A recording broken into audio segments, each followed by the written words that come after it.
আসসালামু আলাইকুম। রুকসানা রান্নার গল্পে সবাইকে স্বাগত। সবুজও থাকবে আবার ঝরঝরেও হবে। ভাবছেন এটা কিভাবে সম্ভব? অনেকেই বলেন ঢেঁড়স ভাজি করতে গেলে হয় রং নষ্ট হয়, না হয় পিচ্ছিল হয়ে যায়। আজ আপনাদের দেখাবো মাত্র একটি গোপন টিপস, যা ফলো করলে আপনার ভেন্ডি ভাজি হবে একদম রেস্টুরেন্টের মতো পারফেক্ট। চলুন দেখে নেই সেই সিক্রেট রেসিপিটি। দেখুন, এখানে আমি ভেন্ডি নিয়েছি ধুয়ে পরিষ্কার করে। আমার এখানে 500 গ্রাম ভেন্ডি আছে, মানে হাফ কেজি। আমি কয়েকবার ধুয়ে পরিষ্কার করে নিয়েছি। এখন কেটে নিব। আর ফুল ভিডিওটি অবশ্যই দেখবেন।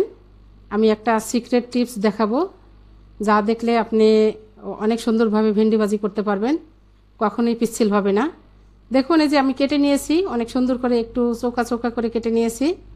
এখন আমি মূল ভিডিওতে চলে যাব। আমি একটা কড়াই নিয়েছি, দেখতে পাচ্ছেন এটা হচ্ছে লোহার কড়াই।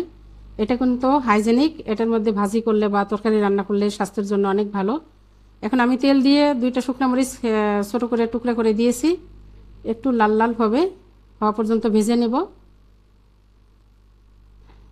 ভেজে নিয়ে আমি বাকি উপকরণগুলো দিব। এখন দিয়ে দেবো এর মধ্যে পেঁয়াজ। পেঁয়াজটা একটু বেশি বেশি দিতে হবে এই ভেন্ডি ভাজির মধ্যে। এখন আমি পেঁয়াজটা একটু ভেজে নেব। এখন দিয়ে দিলাম কাঁচামরিচ। এখন পেঁয়াজ আর কাঁচামরিচ আমি একটু বেশি কিছুক্ষণ ধরে ভেজে নিব। পেঁয়াজটা একটু নরম নরম হওয়া পর্যন্ত। দেখুন অনেকটা নরম হয়ে গেছে। এখন আমি ভেন্ডি দিয়ে দিলাম। তবে ভেন্ডি ভাজি কিন্তু আপনার ঢাকা যাবে না, না ঢেকে রান্না করলে আর বারবার নেড়ে দিতে হবে, তাহলে কিন্তু কালারটা একদম টাটকা থাকবে।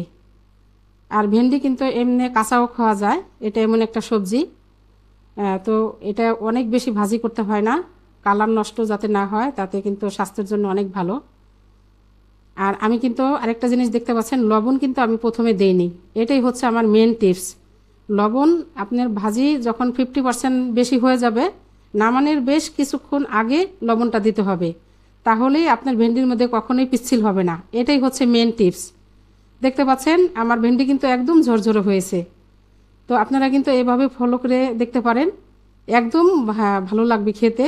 এবং কালার দেখুন একদম সবুজ রয়েছে, অনেক সুন্দর। আমার কিন্তু ভেন্ডি ভাজি হয়ে গেছে। আর পেঁয়াজটা একটু ভেজে নিলে ভালো হয়। তো ব্যাস তৈরি হয়ে গেল আমার ভেন্ডি ভাজি। দেখুন কালারটা কিন্তু অক্ষুণ্ণ রয়েছে, অনেক সুন্দর হয়েছে। আপনারা ভালো লাগলে ভিডিওটি একটা লাইক দিবেন এবং সাবস্ক্রাইব করে পাশে থাকবেন। তো সবাই ভালো থাকবেন। আল্লাহ হাফেজ।